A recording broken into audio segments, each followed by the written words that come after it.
Oi, gente, seja muito bem-vindo aqui ao nosso canal mais uma vez. Hoje, mais uma vez aqui juntinhos para meditarmos, sobre a palavra do nosso Deus. Palavra essa que cura, sara, liberta e que conforta também, a todos nós. Vamos orar então? Bendito Deus, obrigada, Jesus, por mais um sábado em Tua presença. E como é bom estarmos em Tua presença. Ah, Senhor, nós engrandecemos o Teu nome, bendizemos, exaltamos. Estamos aqui porque estamos buscando a Tua face. Porque queremos, Senhor, aprender contigo e mais de Ti. Abençoa, abre, Senhor Jesus, a mente, os corações. E que o Senhor venha ser em nossas vidas, em nome de Jesus. Amém. Queridos, a palavra para a meditação de hoje estava aqui refletindo e o Senhor falava fortemente ao meu coração sobre a história de Lia e Raquel, Bem sabemos o enredo da história de Jacó, Esaú, do quanto que havia ali, a competição para ver quem seria abençoado. Esaú então trocou a sua bênção por prato lá de lentilhas, do cozido lá, e acabou enganando, Jacó então acabou enganando seu pai. E creio que grande parte conhece, a história. E aí Jacó então fugiu mediante ao ocorrido. E chegando então lá nas terras, tá em Gênesis, tá? Quem tiver suas Bíblias, por favor. Gênesis capítulo 29. Que vai nos relatar, como foi aí o percurso de Jacó na terra do povo do Oriente. Ele chegou então a um determinado poço. Nesse poço estavam ali alguns servos, que cuidavam ali dos rebanhos, e dentre ali no meio deles havia também Raquel, que era sua parente, que por sua vez veio se apaixonar por ela, E aí o texto vai nos relatar que Jacó ele ficou super feliz quando conheceu a Raquel, e quando chegou na casa do seu tio Labão, porque eram parentes. Labão, esse era irmão de Rebeca, mãe de Jacó. Então é uma história muito interessante. Eu gosto muito da história, tanto de Abraão, quanto de Isaac, quanto de Jacó, de José também, Então, a história vai seguir nos contando, que Jacó, ele se impressionou, com a formosura de Raquel, que era a filha mais nova. E, na verdade, o pai gostaria de casar e também era, já, digamos assim, a cultura da época que a mais velha se casasse primeiro, Então, Jacó amava a Raquel e disse: 7 anos te servirei por tua filha mais moça, Raquel. E ali ele fez um combinado com o tio de que servisse, de que iria trabalhar para ele em prol disso, de se casar com Raquel, E o tio, vendo a grande oportunidade, porque a Lia, na verdade, ela era mais franzina, ela não era tão formosa quanto a Raquel. O tio, então, Labão, viu ali uma oportunidade de casar, as duas com o mesmo homem. E aí, o desenrolar da história, tô tentando resumir, porque pode ser que apareça aí alguém que não saiba, totalmente. Então, vamos lá, de uma forma muito resumida.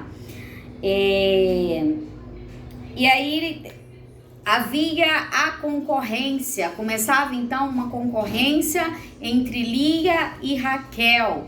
Acredito eu que Lia deve ter se apaixonado ali por Jacó, pelo jeito dele e tudo mais. E Raquel também, Só que Raquel, ela era aquela que tinha mais um gênio forte, digamos assim. Então, Jacó trabalhou os 7 anos e estava ali pronto para receber ali o prêmio de consolo, que seria a Raquel, e o casamento. Entretanto, o tio fez ali uma espécie de armação, onde ele conduziu Lia, né, na frente da Raquel, lá na noite de núpcia, e ali eles acabaram, né, coabitando, né, e aí, juntamente das filhas, ele também enviava as servas, ou seja, para servir, né, tanto a Lia, né, que casou primeiro. E aí, Jacó, acredito eu, tenha ficado injuriado com aquela situação, mas ainda assim, ele trabalhou mais 7 anos pela amada dele. Então, o primeiro ponto é o quanto que nós estamos aptos e o quanto que nos dedicamos àquilo que realmente a gente quer para nossa vida, né? Porque Jacó, ele foi trapaceado, mas lá atrás ele também trapaceou. Tem isso também, né? Acredito eu que é até a lei da semeadura, né? O que ele fez, né, lá com o irmão dele, ele pagou aqui através do tio Labão, né? Então, tudo aquilo que nós fazemos e realizamos na vida dos demais volta pra gente. Pode ser que demore um tempo. No caso de Jacó aqui foram aí 7 anos, né? Então, ou na verdade 14, porque ele só foi casar de fato com a Raquel após 14 anos de serviço, né?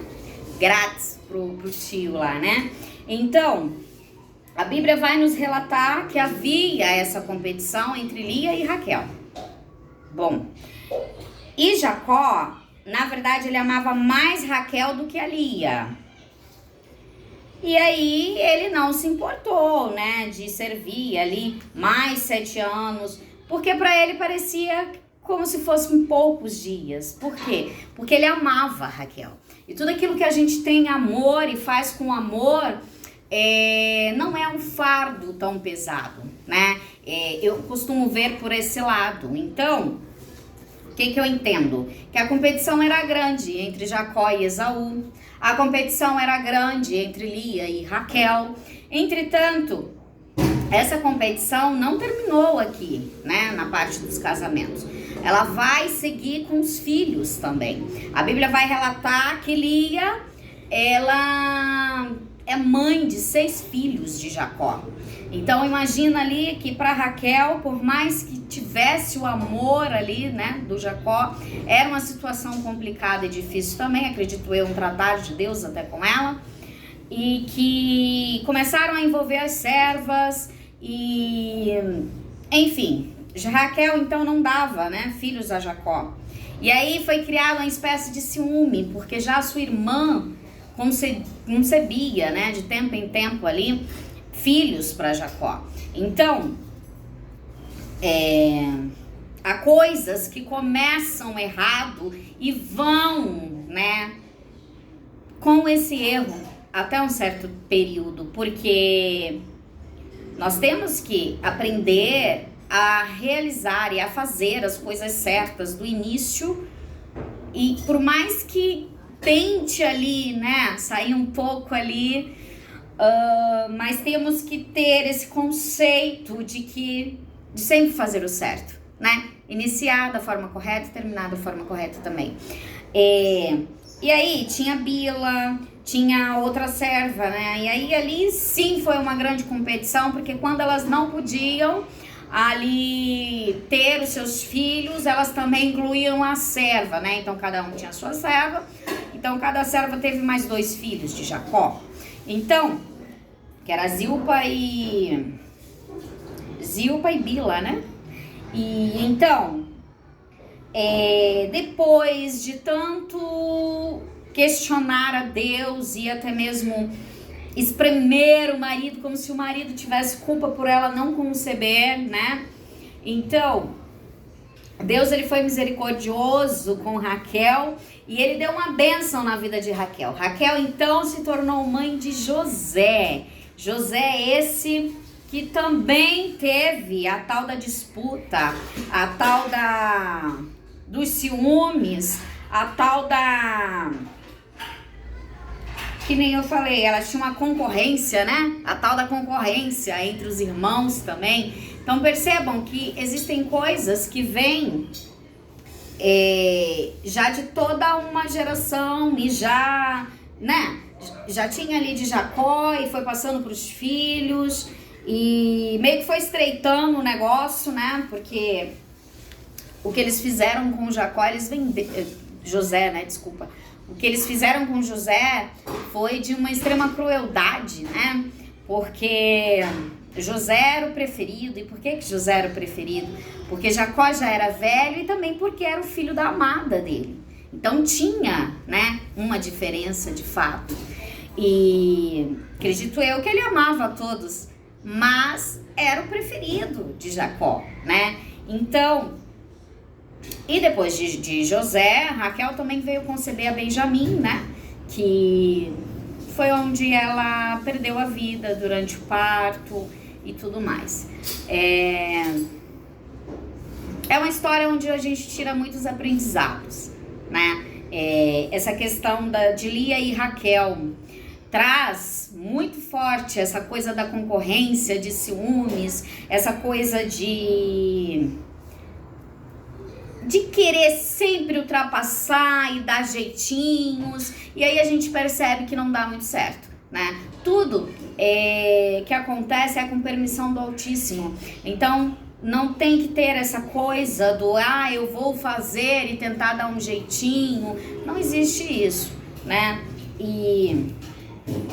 E aí, a Bíblia vai relatar, né, do pacto do tio, onde Jacó, né, ele vai progredir muito, depois ele vai pegar as 2 mulheres, o restante dos filhos, os servos, e vai acabar voltando lá para a terra de Canaã, que era a terra dos pais deles, né, e Jacó então se enriqueceu por estratégia do Altíssimo também na vida dele, porque o Senhor, ele é Deus de estratégia, sim, né? E Deus de revelação também, porque meditando sobre isso, nós vamos entender que Deus havia revelado em sonho, tinha dado a estratégia lá, né, da vara, das ovelhas, né, das mescladas e tudo mais. Então, sabemos que ele se tornou muito rico, teve muitos rebanhos, muitas servas, muitos servos. E depois ele acabou retornando, né, para a terra dos seus pais. Eles ali fizeram uma aliança. E também vai dizer sobre a parte, né, da reconciliação dele com o irmão. É uma coisa muito linda, muito tremenda. E mais para frente nós vamos então ver a parte da descendência de Jacó, né? Porque aí entra a parte das 12 tribos, né? Dos 12 filhos e tudo mais. E aí entra o nascimento, né, de, como eu já comentei, de Benjamim, a morte de Raquel. Vai falar também sobre os descendentes de Esaú, né, que é Edom, né. Esaú, por sua vez, ele casou com mulheres que entristeceu, porque assim, Isaac e Rebeca, eles não queriam que eles casassem com mulheres lá da terra dele, né? Da onde eles estavam. Então, no caso do Jacó, né? Ele se casou com a prima, né? E no caso do Esaú, ele acabou pegando 2 mulheres lá que era só Jesus na causa e que entristecia. E foi motivo de amargura para os sogros, que no caso eram o Isaac e a Rebeca, né? Então, o que traz também a reflexão do quanto que a gente deve ensinar aos nossos filhos, assim, pelo menos no termo de direcionar, de tentar direcionar, claro, através do nosso Deus primeiramente, e também de tentar direcionar ali para que sejam felizes de fato com alguém que sirva a Deus e com alguém, né, que de fato vai somar na vida deles, né? E então, como eu disse, são histórias fascinantes que trazem grandes aprendizados, mas eu iria falar sobre José. José, filho de Jacó, filho amado, filho esse que Jacó havia lhe presenteado, né? Uma túnica de mangas longas, coloridas, o que era algo super diferente na época, né? Digamos assim, novidade mesmo, né? E aí, José, ele era um menino sonhador. E uma certa vez, José, ele teve um sonho e ele contou aos seus irmãos, né? E eu aprendi uma grande coisa, que nem tudo nós devemos contar. Existem coisas que Deus nos revela que é para ficar somente entre nós, sabe? Entre nós e Deus. E aí ele contou do sol, né? Que ele sonhou com o sol, com a lua, com as estrelas que se inclinavam para ele, para os feixes de trigo, né? E tudo indicava que Deus tinha algo na vida de José e queria exaltá-lo de fato. Mas ali, mais uma vez, criaram então uma certa intriga, um certo ciúme, uma certa perseguição dos seus irmãos, né, em favor disso. E José era aquele garoto de 17 anos, que estava ali, né, na flor da idade, mas que ele era obediente ao seu pai. Então, o que os irmãos aprontassem, ele iria, né, contar, relatar aos pais. E também isso foi um dos pontos, acredito eu, em que os irmãos começaram ali a odiá-lo. Porque percebam, se você faz aquilo que é certo e o que é bom, quem não faz vai começar a tentar denegrir a tua imagem, a tal ponto que se ela não consegue, ela vai tentar persuadir demais pessoas para que te enxergue de outra forma, querendo lhe prejudicar. Mas veja bem que José tinha um propósito que Deus já havia preparado para a tua vida. Então José, um certo dia, eles zombavam de José, né? Quando José vinha vindo lá da lavoura com os irmãos e tudo mais, ou com outros servos, ele dizia, olha lá, ó, vem vindo ali o tal sonhador.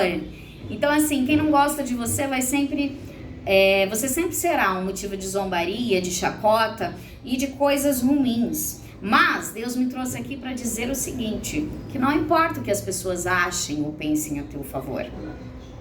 Às vezes as pessoas podem olhar de fato para nós com aquela história de, não é nada, não dá em nada, não é nada, né?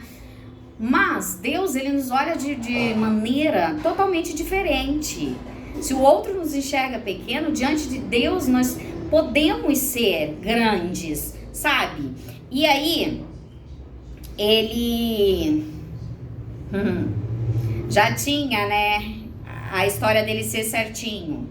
Porque quem vive, ou quem tenta, vamos colocar assim, tenta viver de uma forma correta, sempre vai incomodar quem não vive, né? E coisa ruim, irmãos, é quando você se depara, né, com pessoas invejosas. Porque desde que mundo é mundo, há muita gente ruim nesse mundo e muita gente invejosa de fato, né? E se você se depara com alguém invejoso, o ideal é que você se mantenha distante mesmo. Porque aquela pessoa, ela começa a criar, né, coisas para te perseguir, para fazer as pessoas, né, não gostar de você. Aqueles Maria vai com as outras, né? Porque quem tem, enfim, quem tem personalidade, né, não precisa aí tá indo por cabeça de A e nem de B, pelo amor de Deus, né? Mas, o que acontece? Eles arrancaram a túnica de José, eles lançaram José na cisterna, eles venderam o irmão e algo me chamou muita atenção. Rúben, que era o irmão mais velho, né? Ele até não queria ali participar, mas meio que se envolveu ali na trama dos irmãos, né? E aí, depois de um certo tempo, Rúben voltou lá na cisterna para ver se o José ainda estava lá, para quem sabe tentar ajudar e quem sabe retornar ao pai. Mas ele não encontrou o José. Então, Deus, ele falava fortemente ao meu coração: cuidado com as oportunidades que eu e você temos e que nós deixamos para depois. Talvez o depois você não encontrará mais a mesma oportunidade. sabe? E ali a Bíblia vai dizer que eles, arrependido, ele vai rasgar suas vestes, vai dizer, meu Deus, e agora? Para onde eu vou? O que farei, né? Porque ele viu a besteira que ele fez. E aí eles tiveram que armar toda uma situação para o pai poder acreditar que de fato José tinha sido devorado por um bicho selvagem, né? Ou seja, enganaram o pai. Além de ser maus, invejosos, porque lançaram e venderam seus irmãos, criaram toda uma trama para enganar o pai. Imagina o sofrimento daquele homem que por tanto tempo quis aquele filho, né, com a pessoa amada, e que mediante aquilo ficou. Mas José, ele tinha chamado. José, de fato, ele iria viver aquilo que Deus já havia dito para ele em sonhos, né? E muitas vezes as pessoas não entendem mesmo o nosso chamado. E tudo bem, porque é seu, não é delas, né? E aí, vai dizer que eles venderam José. José foi vendido. Vendido para quem mesmo? Para Potifar, oficial do faraó, que era o comandante da guarda. Ah, mas a luta, né? As aflições de José findaram aí? Não, claro que não. Você quer ver? Quando Deus realmente tem obra na vida de alguém, começam a se levantar, começam a querer ter inveja, querer te destruir, querem de toda forma tomar o que é teu, sabe? Então era Deus, de certa forma, imagino eu, confirmando para José, ó, tá ruim, pode ficar pior, mas eu sou contigo. E aí, a Bíblia vai dizer que a mulher de Potifar, né, queria dele de qualquer forma, né? Essas mulheres loucas que quando se apaixona, é capaz de tudo, né? Pra obter aquilo, objeto de desejo, ou sei lá eu do que. E aí eu sei que José, ele foi lançado ao cárcere, né? E lá no cárcere, o mesmo Deus que já havia dado sonhos para eles quando jovem lá, o mesmo Deus, né, o fez interpretar sonhos, porque Deus é assim. Ele conhece os corações, ele conhece aqueles que vão de fato fazer a tua vontade. E ali foi criada toda uma situação, o próprio Deus incomodou, né, o faraó ali nos sonhos, e bem sabemos o desenrolar da história.